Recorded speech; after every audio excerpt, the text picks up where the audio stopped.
Good afternoon, everyone. My name is Paul Fletcher. I'm the CEO for Workforce Solutions Rural Capital Area. I want to thank everyone for being here today. And we are here today to officially kick off the Lee County Strategic Workforce Plan. We kicked off our regional workforce plan back on March 31st. And now we're kicking off a county-specific workforce plan in each of the 9 counties we can operate. We've been working on these plans for well over 18 months. A lot of work has gone into them, and we have spent a lot of time, I think, getting into each community and really trying to hear from everyone what the needs are, where the issues lie, and just really understanding what we can do workforce-wise to help make our communities a better place. So that's kind of where we're coming from in developing these plans. We want them to be a grassroots-based effort. We want local representation on these coalitions that we're working to form. So I appreciate y'all being here today and your attention to this plan.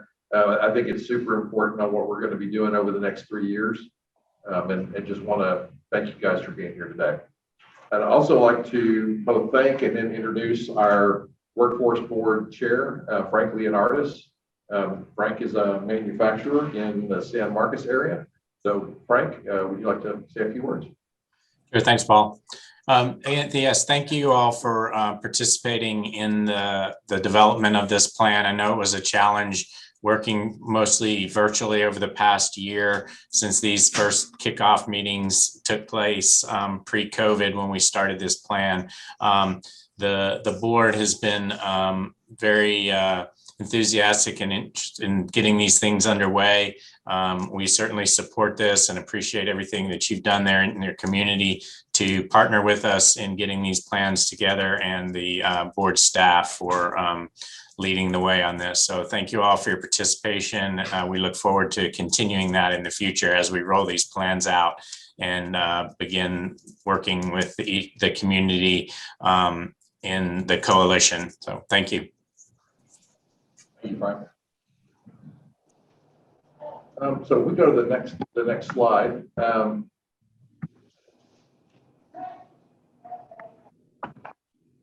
So here's our agenda for the day. We're going to go over the plan goals in the background. We talk about the key findings we found, what the priorities are, how we develop those priorities, the SWOT analysis, the overall strategic plan. We're going to take a look at labor market data, and then we're going to talk about the Workforce Matters Coalition, which will be the county-specific group there that will help define the direction for what we're going to do there in Lee County. Then we'll do questions and wrap up at the end. So the plan goals, I think we set pretty ambitious goals for Lee County. The first goal is to help address some big structural barriers, such as housing, childcare, transportation, and broadband. And while we, as a workforce board, can't really build housing or create transportation or install broadband, we can help be part of a group to bring the right resources together to begin discussions or continue discussions on those issues, and try to tap into the efforts that are ongoing on some of those things in the area, so that we can bring the workforce perspective to each of those issues and try to help resolve them and bring about a better way to solve some of those issues. The second goal is to enhance the employer-led and demand-driven workforce system.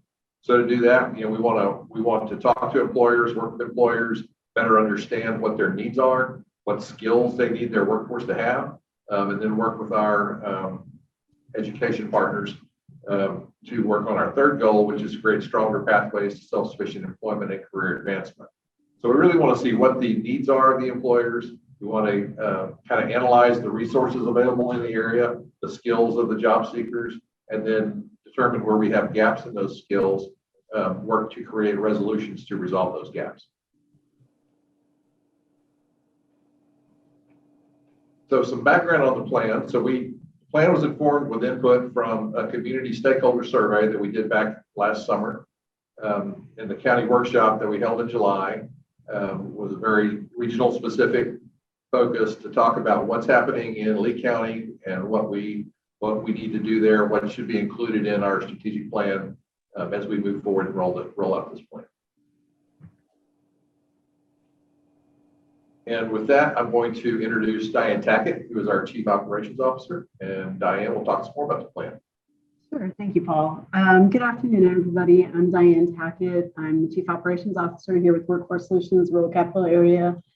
And I wanted to spend a little bit of time talking about the key findings that we discovered in Lee County as we went through this process of convening stakeholders and identifying some of the different issues that needed to be addressed. So, a couple of things that we identified is that in Lee County, there's an aging workforce, a lack of housing, mixed with the shortage of childcare, and there's a high poverty rate in Lee County that were highlighted as significant workforce issues.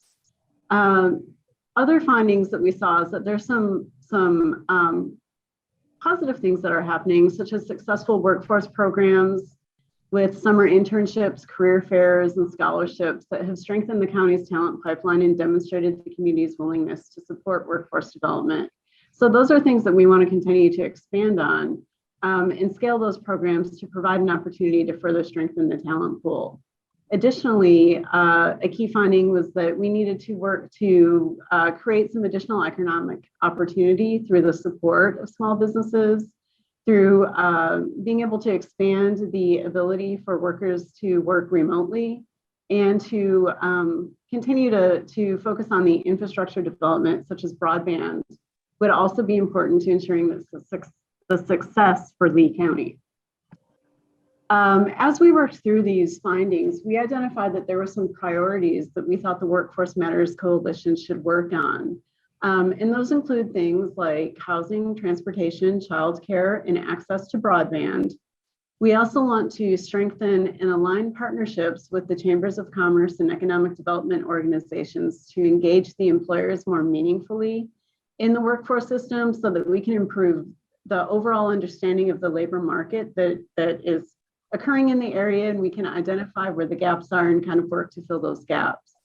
And then additionally, we'd like to increase the awareness of high demand careers and the opportunities to connect those job seekers with Lee County employers while ensuring that the educational programs in the region are providing the right training for the right skill sets that the employers need.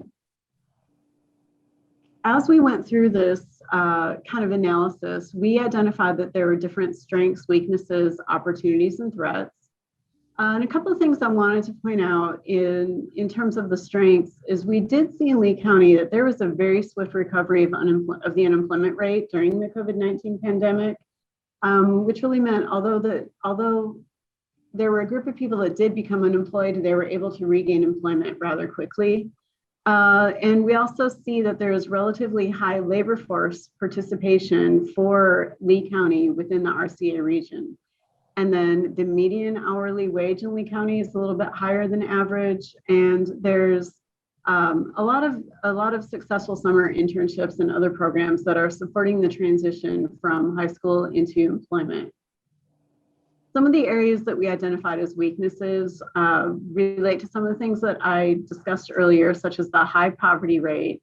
There's a higher retirement exposure in Lee County, which means you've got more individuals that are closer to the end of their career opportunity. So we'll be exiting the labor market a little bit faster than what we see in other counties. There's a fairly high percentage of adults without a high school diploma. And then other things that we identified also were lack of housing, lack of technical and soft skills, lack of affordable, high quality early care and education. And then there's some other health-related indicators in the community that need to be addressed as well. Some of the opportunities that we identified is that there really is an opportunity to support small businesses in Lee County and really be able to expand entrepreneurship. We would like to look at providing additional training for the skilled trades related to construction or oil and gas. We'd like to continue to coordinate with CTE programs to encourage growth of skilled trades training. Really want to do a little bit more work around the opportunity for folks to telework or do some remote working or work from home opportunities, and also look at additional apprenticeship training. Additionally, we've identified that access to broadband is a barrier, and we really want to put some effort around extending the fiber networks in Lee County to expand or improve broadband access and really improve the connections between local employers and students who plan to go directly into work once they graduate. A couple of the threats are loss of college graduates out of the county because they have additional opportunities to in other communities. And then also, we would like to work towards attracting new businesses into Lee County, and it's difficult to do so if there's not housing available for current employees. So to talk a little bit more about the strategic plan, I'm going to hand off to Kara, and she's our Chief Strategy Officer here, and she can introduce herself and talk a little bit more about the strategic plan that we have in place. So hi, everybody. So we have 3 major goals that we have pointed out across the region, and then we've tailored them to each of our counties. So I'll go through it the way that we are approaching Lee County. But our first goal is to collaborate on solutions for structural barriers such as housing, childcare, transportation, broadband. Our second goal is to enhance the employer-led and demand-driven workforce system. And then the third goal is to create pathways to self-sufficient employment and career advancement. And under that first goal is really, we're going to be initiating a lot of discussion among our communities. That's where we're convening our stakeholders to determine how to start building out our Workforce Matters Coalition. Engaging both employers and community stakeholders to ensure that we're all communicating and working together. Under goal 2 is enhance the region's employer-led and demand-driven system. And under that will be strengthening partnerships and participation with business and organizations. We want to encourage the Giddings EDC and other Lee County stakeholders to establish and work with us in the Community Matters Coalition and engaging and understanding how we can support businesses through community efforts. Raise awareness of opportunities for Lee County employers, and really start working together to see if there are joint needs that can help us put together work opportunities for job seekers. We'll also be distributing Lee County's workforce profile and make presentations on labor market conditions. Essentially, we want to make sure that you all have access to the data and know to come to us for data whenever the opportunity presents itself. And of course, we also want to look at the career lattice system and make sure that the career lattice system that we're building is aligned with the career opportunities here. And under goal 3, for create pathways to self-sufficient employment and career advancement, we'd like to start working more so with the Lee County school districts to see how we can really build out our pipeline together so that we're supporting students and then helping them as they graduate into the careers that are available here. Of course, we want to partner with our school districts and help us also create industry advisory councils that are more effective in informing the ISD about what our employers regionally need. And we want to continue to partner with all of our great stakeholders in the area to keep up the discussions on career fairs and make sure resources are available as much as we can. We also want to partner with our chambers of commerce and other employers to establish a scholarship fund that would provide financial support for students who want to enroll in training programs. We know that there are some available for those who want to go into higher education for their bachelor's degrees. We want to start showing the value of those of how we value those going into choosing training.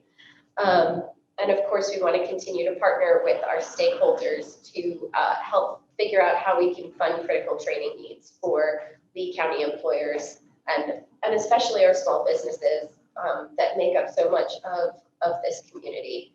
And of course, expand opportunities for basic education and job training through partnerships with adults education and literacy, the school districts, Flynn College. I see a few of you on here from Flynn, and other relevant community-based organizations.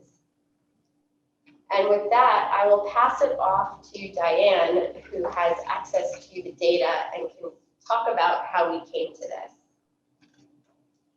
Thank you, Kara. So I think one of the important things to understand about the creation of this plan is initially we had to review the data sources to identify what are the key characteristics and elements in the county that would help to inform the discussions that we needed to have as we were going through and creating this plan.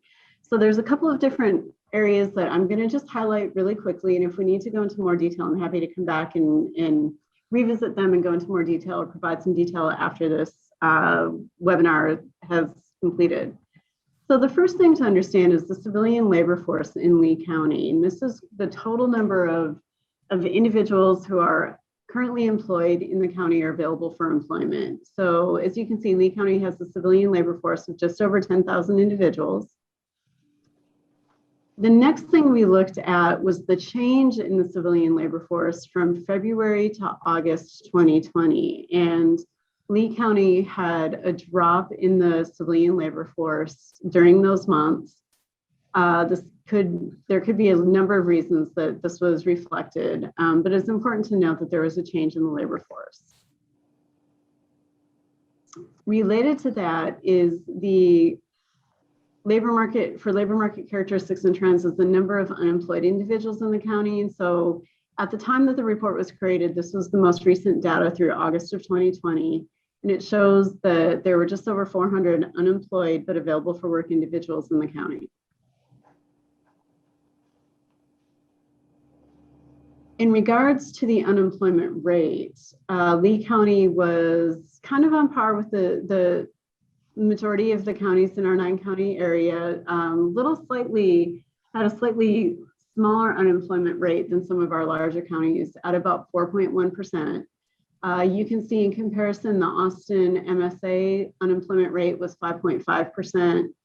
At the same time, the state of Texas unemployment rate was 7.0%, and the US was 8.4%. So this kind of shows that in kind of comparatively or relative to what other areas across our county and the region were doing, Lee County fared, fairly well in terms of weathering the COVID pandemic. At the same time, the labor force participation rate in Lee County was just over 60%. And as you can see, that's a slightly smaller labor force participation rate than some of our larger, more populated counties. And again, compared to the Austin MSA, the state of Texas, and the US, it's got a slightly smaller labor force participation rate than some of those other areas. I think one of the advantages to Lee County is that the median hourly wage is slightly higher than what you would see in some of the bordering counties, although it is still a little bit lower than what you see again between the Austin MSA and the state of Texas as a whole. And then finally, one of the things that we identified, or probably not finally, there might be a couple more data elements that we looked at, but one of the things that we identified and we wanted to key into pretty closely is that the poverty rate in Lee County is significantly higher than the poverty rate in the other counties in our 9-county area. And it's kind of on par with the poverty rate of Texas, but it is higher than the poverty rate of the whole Austin MSA. Educational attainment in Lee County, which is the population between the ages of 25 to 64 with no high school diploma, is relatively speaking, you've got more individuals in Lee County who have completed and gotten their high school diploma than some of their the counties that are most closely approximated with Lee County. However, it is a higher rate of individuals without a high school diploma than what we see across the MSA, and it's kind of on par with the state. And then retirement exposure in Lee County identifies the percentage of individuals that will be exiting the labor force due to being at the end of their career advancement or their career progression. And it is at 41%, which is kind of on par with some of our other counties. But you can see that there's a wide variation of retirement exposure across all 9 counties and across the Austin MSA.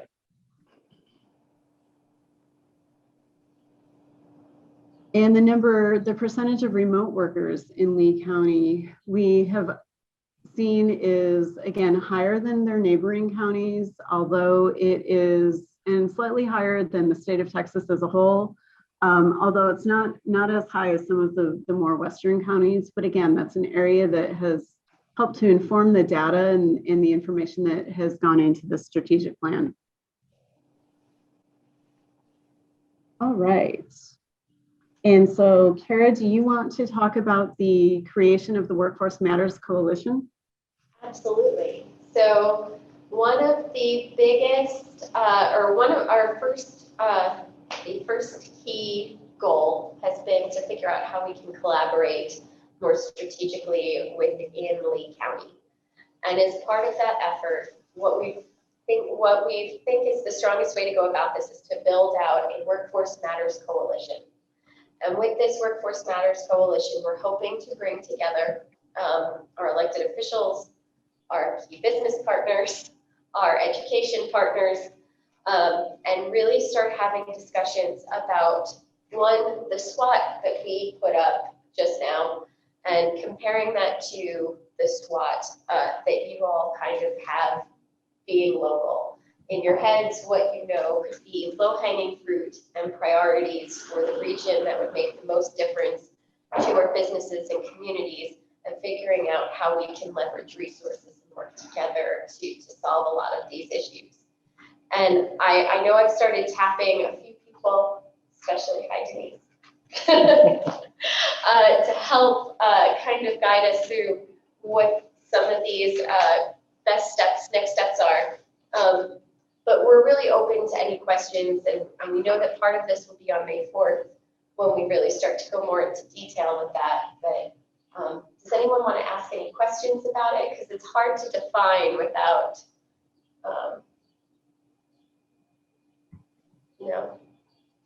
Is this like a brainstorming, just gathering together ideas of different people? So initially, it might feel that way. Okay. Because realistically, if you go through a SWOT, you're going to kind of go through that. Yes. And everyone has their own ideas, and we need to make sure that we are considering them and making sure that we are, as we went through this during COVID, right? We did our strategic plan during COVID. So there might have been things that we missed that could be really great opportunities for the region. So we want to make sure that everyone is kind of throwing their ideas onto the table. But once we do that, we're hoping to use that to inform all of us. We can all kind of set priorities. First, we'll identify data that can help really make sure that this is what we want to do to target and support our communities. And then we'll kind of work together to figure out what that next step is and how we can leverage resources. And we want to be a part of contributing our resources, and then also hopefully tap into all of the great people here to help us with that as well. And I think we have a really strong crew. Anyone, any other thoughts, questions?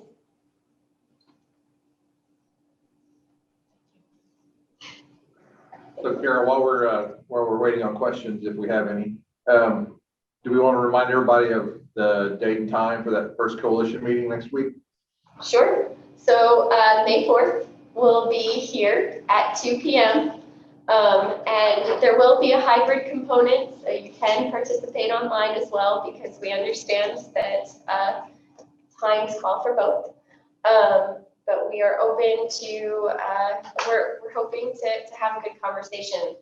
We will go through our charter and that purpose a little bit more in depth and go through some more of the details. But we hope to have you there. Please let me know if you're interested in coming so we can make sure we organize to accommodate whoever we need to. Thanks, Carol.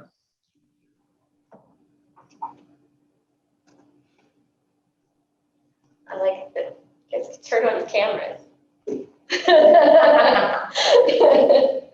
So what is your question? What are you asking us? Are you asking us our thoughts about the lack of skilled workforce in this area and how to help to develop things of that nature for business and industry?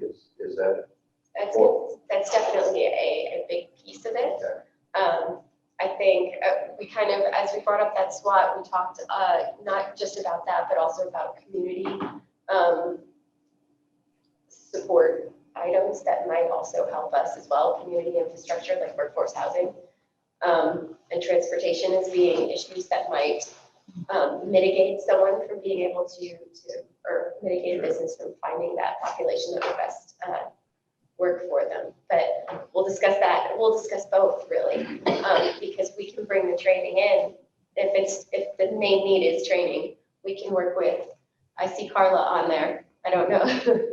We can work with Carla or another educational institution to So I am on there. Unfortunately, I will not be able to make May 4th because I have, but I would love to I would love to participate. thank you, Carla. So let's say you've got a company that's looking to expand or relocate their business to Lee County. Sure. So one of the first things they're going to talk about is, do we have a skilled workforce? Do we have enough, pool of applicants to pull from, et cetera? I'm new to Texas, so I don't know much about Texas, but let me talk a little bit about Georgia. So Georgia, through their state, they have what they call a quick start program. Mm-hmm. So if companies qualify, et cetera, going to create a certain number of jobs, the state will come in and custom tailor training programs for their workforce. And they do that, the state picks up, doesn't cost the employer anything for that. So I'm not familiar, if y'all are familiar with those programs, et cetera, but you've got to have a skilled workforce to be able to hire these individuals. 100%. And we're actually very comparable in Texas.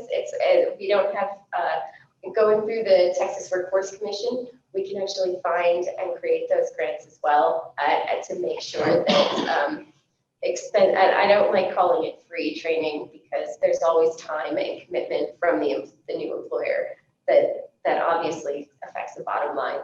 But we do have a lot of those resources. Instead of it looking like Georgia makes it look like it's a big community college effort. Sure. But really what we do is we take those state funds and then we partner with Carla and Lynn to bring your local community college on board and really make sure that they're aware of what's going to be needed in the community and we can continue to build it out.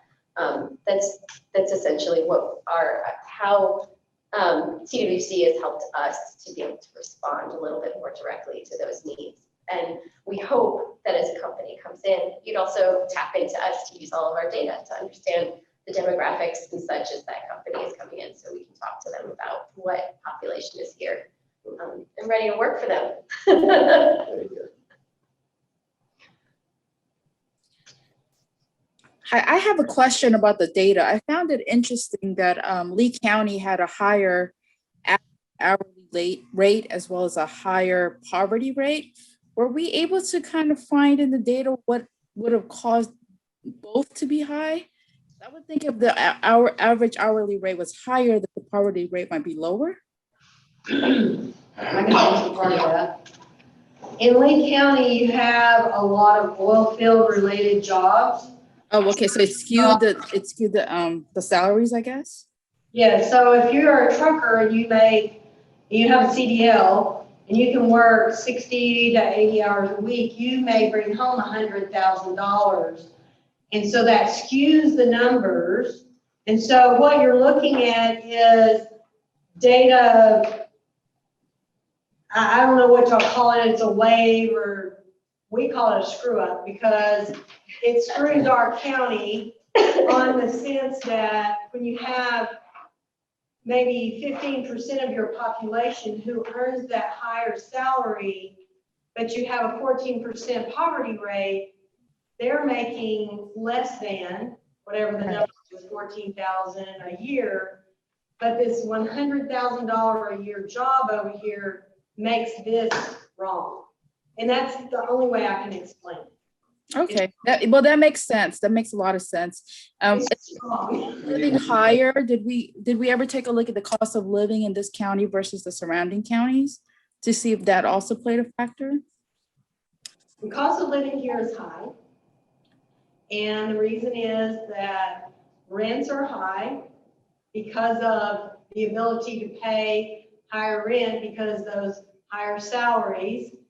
And so there's a huge disconnect between what you would call affordable housing or workforce housing or housing that would be available. So Section 8, anything that is protected housing, we have a very low inventory of that. And there's no HUD housing or anything like that here. So those things also affect our data numbers. Yeah, and then we'd also want to consider housing. I mean, your police officers, your teachers, all of that are encompassed within this. So we would hope that as we took housing into account, we'd also make sure that we were thinking about that population that really helps the community grow as well. Really makes it strong. You know, as we dug into this plan and we started looking at data from all 9 counties, housing was an issue in every county and regionally. I think if you watch the news, there's a definite shortage of housing. There's very low inventory on available housing just about anywhere in Central Texas, maybe in the whole state. Texas has become a very desirable place to relocate to. Before COVID started, one of our THC commissioners told us that 1,000 people a day came to Texas. 500 of those people came from another state. The other 500 were born here. So I think I don't have any more recent numbers than that, but I don't think the numbers have gone down. I think we're seeing more and more people from around the country want to relocate to states like Florida, or even like Texas, and Florida. Some of the southern states, the weather's good, the economies are good, they're very business friendly. We have to work hard to keep up with the infrastructure around that so that we can continue to have the workforce available to help keep that type of economy going. Absolutely. I did have a question, and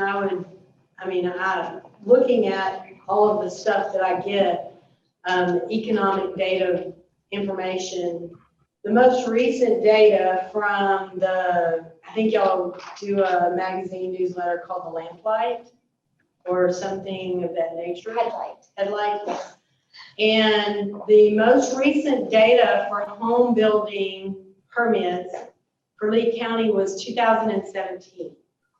And that's very frustrating because I can tell you that last week in the Giddings Times and News, there was 3 columns across and a quarter of a page down of new construction permits.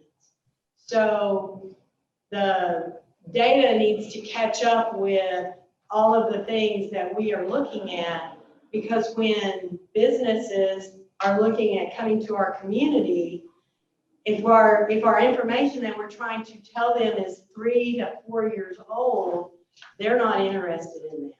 Sure. They need information instantaneously or sooner. Yeah. I mean, that's literally what we're dealing with today. If you can find out what the hospital attendance record is day to day across the United States, surely we can get the permitted housing, within a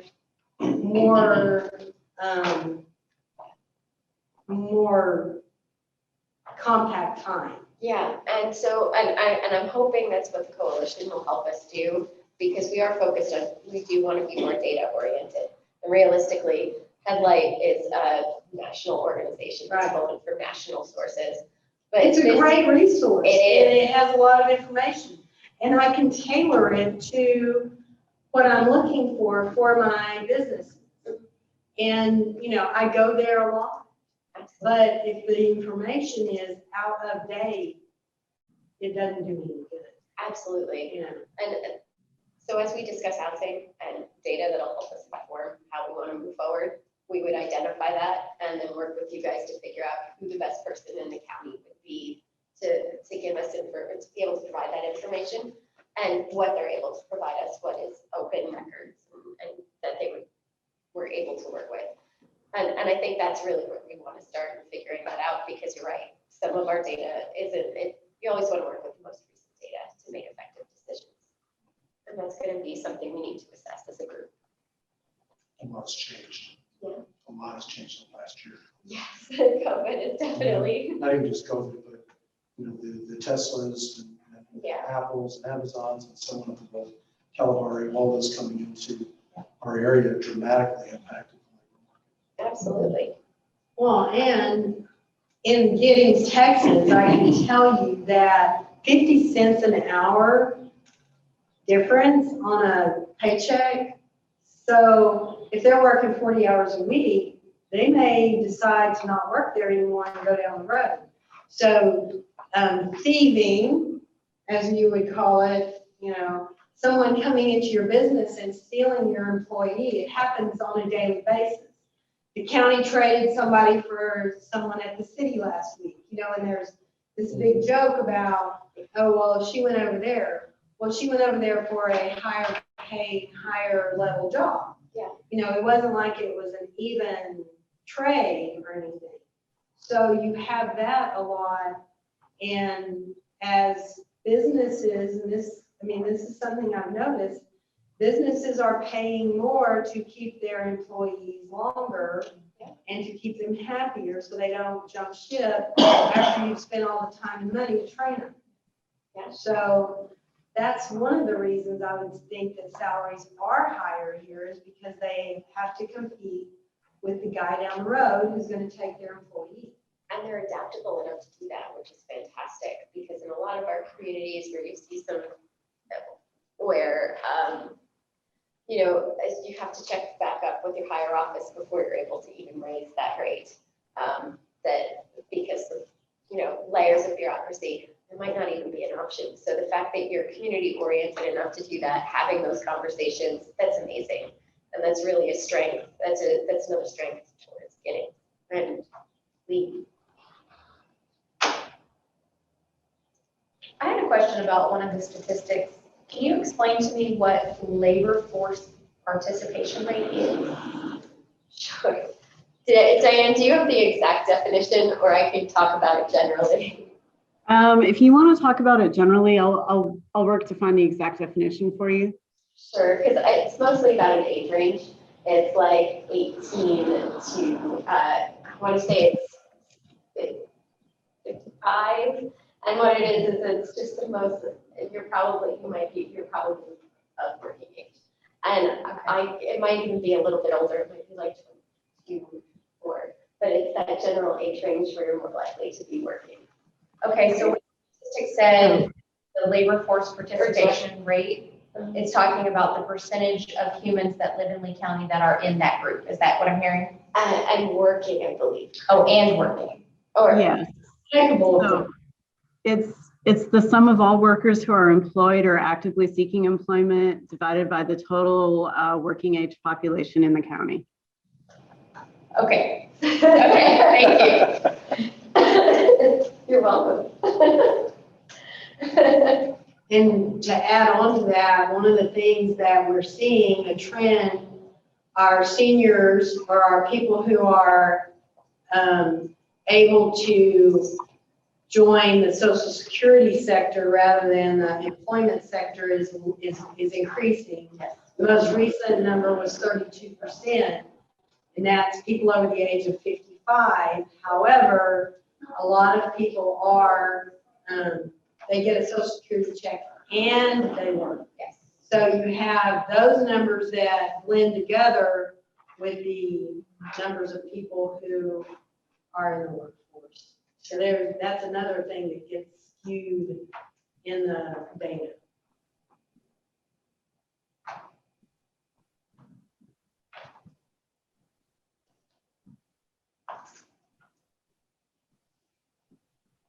And everyone's picture is off, so I can't even be like, hey, you. Anyone? No comments? audience. That helps a little bit, Kara, so you can see all of us. Sorry? Does that help? Are you able to see the gallery view now? I can see it, but no one's turned on their cameras. So otherwise I'd poke people and I don't see anyone coming off of mute. Well, if we don't have any more questions, I would like to thank each of you for being here today. I'd like to thank our contractor, both our contractors for workforce and childcare, Equus and Baker Ripley. So Mike Crane from Equus and Sandy Anderson from Baker Ripley are here with us today. Carla, I want to assure you that if you can't make the meeting next week, we will have plenty more meetings, and we welcome your participation in those meetings when you can join us. So I hope you can join us. Thank you. I appreciate that. I'll be happy to. Great. I also want to thank two people that are with us today. They're both volunteer board members to serve on our workforce board, Frank Leonardis and Denise Harlan. I appreciate y'all joining us today and being here for this and for the time and the direction you give our board and just for being here and giving your time. So thank you for being here. And I did make a note about that headlight data from 2017. We will definitely check that out and see if there's something amiss and why we don't have more current data there, because it should be newer than that. My thanks again for being here today. I think this plan is important for what we're going to do over the next several years. And Frank, I'll let you have closing comments if you'd like. Well, thanks, Paul. Yeah, I reiterate Paul said, thank you all for your participation in this. The next steps forming this Community Matters Coalition is very important to ensure that we can get these strategic plans off the ground and start making some progress over the next 3 years. You can look forward to our board staff for helping lead that initiative, but we certainly need your participation and input into that, as you're the experts in the field, in the businesses and the community there in Lee County. So I certainly encourage you to continue supporting this, and we appreciate your time.